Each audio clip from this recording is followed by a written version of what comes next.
Hi, I'm sure you're familiar with the parable of the 10 virgins in Matthew chapter 25, the 5 wise virgins and the 5 foolish virgins. How that the 5 wise virgins took extra oil with them while the 5 foolish virgins did not.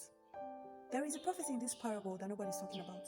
There is a prophecy in this parable that we are not giving attention to, and we need to look into it. But before we jump right into it, I'd like us to understand certain highlights some of us are familiar with already. Where believers represent the 10 virgins. As long as you're giving your life to Christ, you fall under that category. The bridegroom is Jesus when he'll be coming back to take his own when the rapture takes place. It is no longer news that we are living in the last days.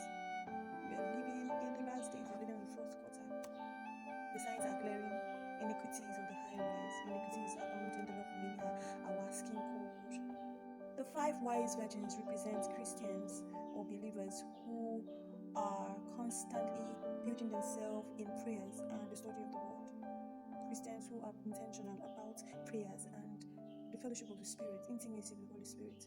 These are the believers under this category, while the 5 foolish virgins are just believers who have just given their life to Christ and are not taking their Christian faith seriously.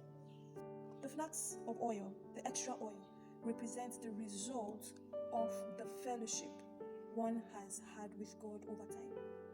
The fellowship one has had with the Word, the study and the meditation of God's Word, the life of prayer. These accumulate and result to extra oil. And this is what the wise virgins were committed in doing. That's why they had the extra oil. It was the extra oil that made the difference. It was the extra oil that made the demarcation between the 5 foolish virgins and the 5 wise virgins. It was the extra oil that made the 5 wise virgins ready to meet their bridegroom. It was the extra oil that made them fit to enter into the gate. The flask of oil, or the extra oil, represents the result of a life of prayer, the life of intimacy with the Holy Spirit, the life of the study and meditation of God's Word. This results to having an extra oil, and this was what the wise virgins had, unlike the foolish virgins. The wise virgins are people, are believers who are committed in being intentional with their Christian faith.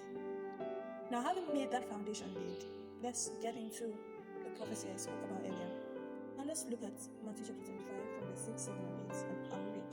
It says, "But at midnight there was a cry, 'Here is the bridegroom, come out to meet him.' Then all those virgins rose and trimmed their lamps. And the foolish said to the wise, 'Give us some of your oil, for our lamps are going out.' But the wise answered, saying, 'Since there will not be enough for us and for you, go rather to the dealers and buy for yourselves.' Now it's going to come a time when it is what we have gathered as believers that will take us through, that will help us stand the test of time. And during that period, nobody will have your time. Your fellow believer will not have your time. This is a prophecy. Now there is abundance of information, teachings, revelations, prayers, deliverance going on. Grace is abounding, and a lot of believers, a lot of us are taking it for granted. There will come a time when your fellow believer will not have your time. This is the time, this is the period to gather capacity, to build in our walk with God, to be intentional with our walk with God, in prayers, in study of the Word, in fellowship of the Holy Spirit and with the Word. And shortly after that period, the rapture is going to take place. The rapture is going to happen. And it is people who are ready with the extra oil are going to go in. And I hate to break it to us. It's going to take more than bearing the name Christian believer or one who is born again to make us rapturable. We must have the evidence of our walk with God. We must have that extra oil to enable us be rapturable. We need to take our Christian walk very seriously. We need to become very intentional with our walk with God. Because we are living in the end time, it's very risky to live carelessly.